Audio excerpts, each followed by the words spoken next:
All right, let's get to it. Let's bring on our next guest. Jay Morrison, Pro Football Network, covers your Cincinnati Bengals. And Jay, help us out. Again, the biggest rivalry in the AFC North, perception-wise, whether it be yours or just what you think the perception is, because every time an AFC North matchup happens, it just feels big. It just feels big time. There's a lot of rivalries within the division, a lot of rivalries in every division. But overall, your thoughts, the biggest rivalry in the AFC North is what?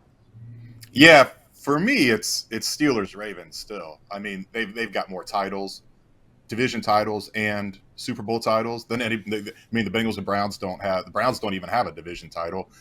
Neither team's won a Super Bowl title, and it's just it feels like that Bengals-Steelers rivalry kind of. I don't want to say it fell apart, but it lightened considerably when Antonio Brown and Le'Veon Bell and Vontaze Burfict and those characters that made it so spicy when they moved on, and as soon as they left, the Bengals got terrible, and then the Bengals refound themselves, and the Steelers weren't really much competition for a couple years, and so I don't know that one. It feels like Ravens Steelers is different every time they play. I don't know if they've met in the postseason. I think maybe that's what keeps the Bengals one alive with the Steelers is there are two postseason games there, but there's just a nastiness and a physicality no matter what the team's records are, and they usually are good when it's Steelers Ravens.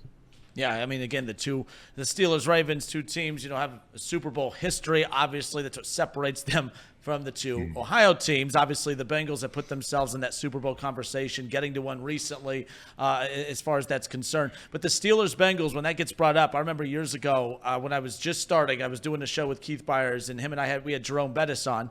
And, of course, I set it up. I'm like, it's Bengals-Steelers, big rivalry game coming up. And he started laughing. And I said, what's funny? And he goes, no one looks at the Bengals and Steelers as a rivalry matchup outside of Cincinnati. He said he did love playing the Bengals, though. He said his Hall of Fame career, he has to thank the Bengals because he had more rushing yards against them than any other team out there. But I did find that pretty funny for obvious reasons, Jay, for obvious reasons. Yeah, I'm sure. And really, you think about it, look what the Steelers did to the Bengals in Cincinnati. They dominated Marvin Lewis in that era in Cincinnati, and they always talk about that. To be a good rivalry, it has to be kind of even, and it was not even. The Steelers, the nastiness was there, but the Steelers, when you look at the win-loss column, the Steelers owned that rivalry.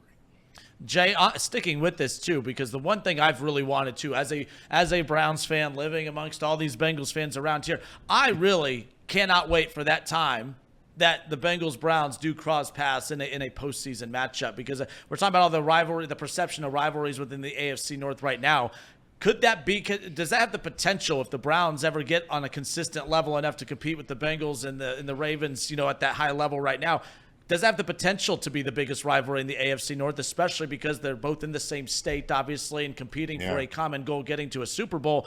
There's a lot of potential there, but the Browns have to hold up their end of the bargain because the Bengals have definitely done it, especially in the Joe Burrow era. Yeah, I mean, I remember when I was in college, it was a nasty rivalry. Both teams were good in the mid to late 80s, and I think it could get back to that if the Browns can get some sustained success and make some multiple playoff appearances in a row. And, he mentioned too, the history between the Ravens and the Browns. There's history with the Bengals and Browns with Art Modell firing Paul Brown and him coming to Cincinnati and starting this franchise. And I know that probably goes beyond a lot of, like, the current fans may not even realize that history is there, the younger fans, but it is still there. And I do think this rivalry can get back to it. And you still kind of see it, just the whole, as you mentioned, the in-state thing, the Battle of Ohio thing. There's an intensity when the Browns come to Cincinnati, and it's fun looking down from the press box and watching around and trying to see where the fights are going to break out, because inevitably they do. Hi, Jay. It's Jacob here. I was just wondering, you said the Steelers-Bengals rivalry has obviously taken a hit over the last couple of years since the Steelers have been much worse. Do you think the additions of Russell Wilson and Justin Fields is going to put them back in some relevance in the AFC North? Or do you expect them to take a step this year, or kind of regress? Yeah, absolutely. I mean, I don't know how this division is going to play out. Any one of these four teams could win the division.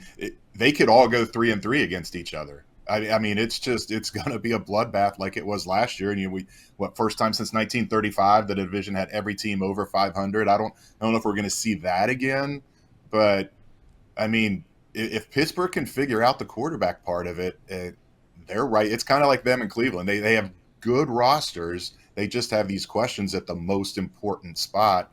I don't know if Russell Wilson is washed. We'll see how he fits into that scheme, but the Justin Fields thing would make it really interesting with the Ohio State ties. And I have a hard time. I guess you have to lean towards the Ravens as the defending champs and make them the favorite, but I would not be surprised to see any one of these four teams win this division, including the Steelers. Yeah, I couldn't agree more. Shifting gears to the Bengals roster and their additions this year. Obviously, Joe Mixon's left. He's on the Texans now, bringing in Zach Moss, expecting Chase Brown to get some more carries in the backfield. Do you think that backfield's going to take a step back from what Mixon has given in terms of reliability and production, or do you think those two are going to be able to match those numbers pretty equally? Yeah, I don't think production's going to be an issue at all. Reliability, I mean, Joe Mixon never fumbled. That's right. Asking a lot. We'll see. Zach Moss doesn't have a history of it. Chase Brown doesn't have a history, period, just being a rookie last year and barely playing. But they're never going to be a run first team. The production wise, the volume is going to be about the same as what we saw with Joe Mixon, but what they're looking for is more explosion. And if the play looked like it should get 4 or 5 yards, Mixon got 4 or 5 yards. They want Chase Brown and Zach Moss to be able to break a tackle and get into the second level and turn those 4 and 5 yard gains into 12, 15, 20. You've got to do that when defenses are sitting back and daring you to run the ball, and they're just trying to take away the deep game, the deep passing game of Joe Burrow. So that's what the Zach Moss thing was going out and getting a guy that he doesn't have burner speed, but he just has this knack of falling forward and getting an extra 3 or 4 yards every time contact is made, and he does have a lot of explosion, and we saw Chase Brown has ridiculous explosion, and I think he's going to be a big part of the passing game too, not just screens, but putting him in the slot, having him run actual routes out of the backfield. So I think this run game is going to take a step forward, is more likely than seeing it take a step back after losing Joe Mixon. I totally agree, and I obviously hope you're right. Speaking of adding explosiveness to the team, Tyler Boyd, obviously a great piece for the Bengals over the last however many years, but he's moved on to Tennessee. The Bengals take Jermaine Burton in the 3rd round, seemingly going to slide into that 3rd wide receiver role. How do you expect him to be used in the offense? Yeah, it's a great question. I mean, you could see him being the slot guy, or you could see him being outside some more because, they signed Mike Gesicki in free agency, and he's a tight end, but he lines up in the slot 50% of the time, and I don't think that's going to change here in Cincinnati. So, and then I think we're going to see Jamar Chase lining up all over the place. That's already kind of been a work in progress, but I think it's going to go to another level this year where you're going to see him in the slot a lot, see him in the backfield, make the defenses really have to think and react how they want to guard this guy. But Jermaine Burton, I mean, he's been really fun to watch. And I know OTAs and minicamp, it is what it is. There's hardly any competitive periods, but just watching that guy, he just glides across the field, and he's got burner speed to get deep, and his body control when passes aren't 100% accurate, just the way he goes up, he doesn't catch the ball, he snatches it. It is a violent grab when he goes and gets that ball. So I think he's got a chance to maybe be, I don't know, I'm not going to say offensive rookie of the year because there's a lot of offense to spread around with Chase and Higgins, but he could be one of the steals of the draft because he's a 1st round talent, and getting him in the 3rd round. And yeah, there's questions about maturity and coachability and all that, but sometimes these guys, they get in this situation, and this is a no nonsense locker room. They're built on culture, and Joe Burrow's not going to suffer fools, and that receiver room, Troy Walters, the receivers coach, Jamar Chase, T. Higgins, they're not going to put up with any shenanigans. So I think this is a perfect fit for Jermaine Burton, and I think he's going to be a really big part of this offense this year. We have Jay Morrison, Pro Football Network, with us here again off the bench, and Chatterbox Sports on YouTube, 1410 ESPN Radio in Dayton. Jay, what started out as a noisy offseason for the Bengals with all the stuff with Hendrickson, and then obviously T. Higgins and what his future was going to be like, and then obviously the progression of the rehab for Joe Burrow heading into this upcoming season. A lot of optimism about the progression to Joe Burrow's health. Obviously, Hendrickson, they seem to kind of mold that over a little bit. And then T. Higgins signs that tender. And now all of a sudden it's like it's a quiet July, which is a good thing. You don't want a noisy team in the offseason. What started out noisy has definitely kind of quieted down. Is that the sense that you're getting as well? I mean, kind of what's the vibe of the Bengals offseason right now as some of the big storylines coming out of last season seem to be non-stories as we sit here in July? You're right. It's been very quiet and very appreciated for the beat writers who don't have to worry about, well, am I going to write my story from my car this week? I did that with the T. Higgins thing. I was at Home Depot when that happened, so I had to go out and write the T. Higgins signs the franchise tag from my car in the Home Depot parking lot on my phone. But it's what you want. They getting T done early was huge. I think it sends a massive message to the team and to the fan base that he's going to report on time and he's going to be all in this year and he's not going to be a problem. I never thought he would be, but I still kind of thought that he might follow the Jesse Bates template and sit out as long as possible, come back maybe after the second preseason game and then just get some practices in and be ready for the opener. This is huge. I mean, Burrow missed so much of camp last year with the calf, the year before with the appendectomy, the COVID year. They have not had all these guys together for a full training camp. And if they can avoid injury early in camp, I think you're going to see that have legs, and you're not going to have to worry about those 0-2 starts and digging out of a hole like they've had to do the last few years. The Higgins thing, the Hendricks thing was just kind of he just wanted people to know that he's underpaid. I don't think there was ever a real threat there for him to retire, for him to he asked for a trade and T. Higgins requested a trade, but they know no one makes Mike Brown blink. It's just posturing and kind of negotiating tactics.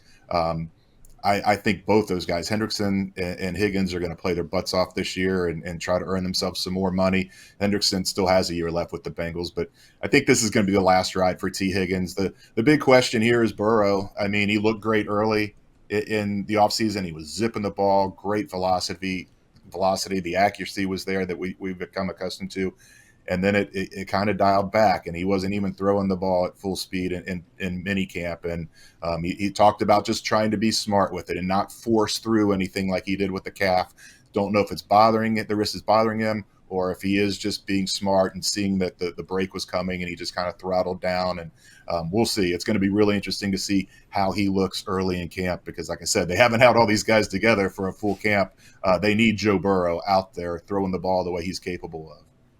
Jay, everyone was anticipating and waiting for Justin Jefferson to get his deal done in Minnesota. Mm-hmm. And then everyone said, well, once that's done, all eyes and attention will shift towards Jamar Chase. Well, there's a receiver in the middle now that's been caught in it, and that's CD Lamb over in Dallas, who's threatening not even to report to camp unless he gets a deal done. We went from Jamar Chase keeping an eye on Justin Jefferson. Now I'm sure he's keeping an eye on what's going on with CD Lamb. Obviously, part of the Bengals being so good and drafting so many young, talented players over the years is now they got to pony up and get these guys taken care of. They've had to make tough decisions. They've obviously made that one with T. Higgins.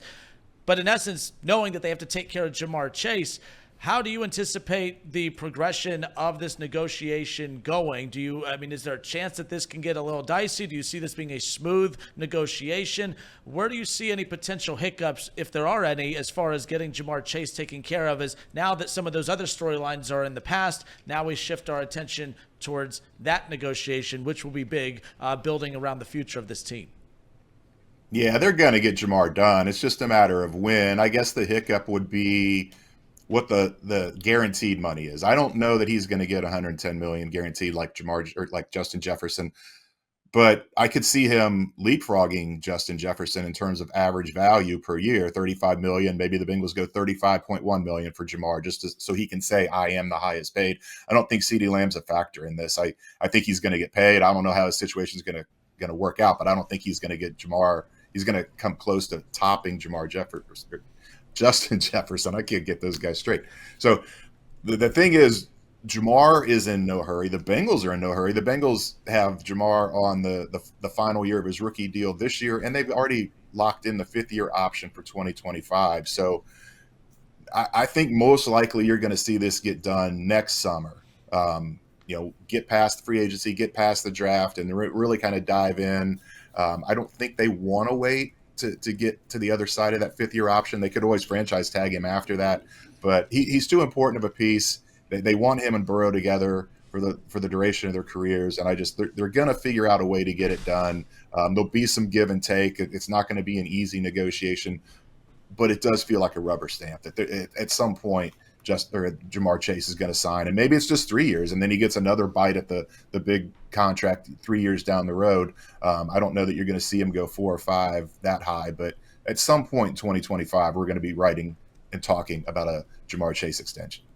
All right, well, good stuff. Jay Morrison, Pro Football Network, awesome enough to give us some time. Send us out with this. One big thing that everyone's keeping an eye on right now is this battle between the NFL, of course, and the lawsuit involving the Sunday ticket. Right now, it looks like every NFL team will reportedly be required potentially to pay $449 million each to cover the $14 billion cost of the Sunday ticket lawsuit.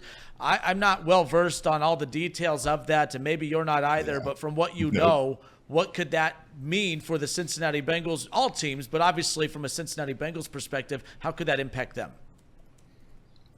Huge, I would imagine. I mean, they were so against naming rights, and then they put naming rights on the stadium because they know and naming rights on the practice facility because they had to get Joe Burrow's guaranteed money in escrow. It's just not a team that they don't make their money elsewhere. The ownership, the family, it's all football, and they don't have piles, millions laying around like that, like Jerry Jones and some of these other owners. So that'd be a massive hit to have to turn over $440 million in cash for a settlement. I know it's not done. I know there's going to be appeals. The NFL rarely loses. This could just be, it's news right now, but we'll see how it plays out. But yeah, it wouldn't be good for a lot of teams. I imagine probably 20 of the teams, it would be a major issue to have to come up with that kind of money. And then maybe the NFL loans it to them. I don't know how that would work. I'm not super well versed on this, and I've never owned the Sunday ticket because there's no sense. I can only watch one game. It is fun on bye weeks, Thursday night game, Monday night games, to find somebody that's got the ticket, watch all the games. But I've never dipped into those waters, but love to see the subscribers sticking it to the NFL and getting what they deserve, because the NFL has been undefeated too long in any kind of lawsuit, any kind of just money above everything else. Screw the fans. So it's good to see them getting their comeuppance a little bit. All right, good stuff. Jay, you the man. I appreciate your time, sir, and we'll talk soon. Thank you. All right, thanks, guys.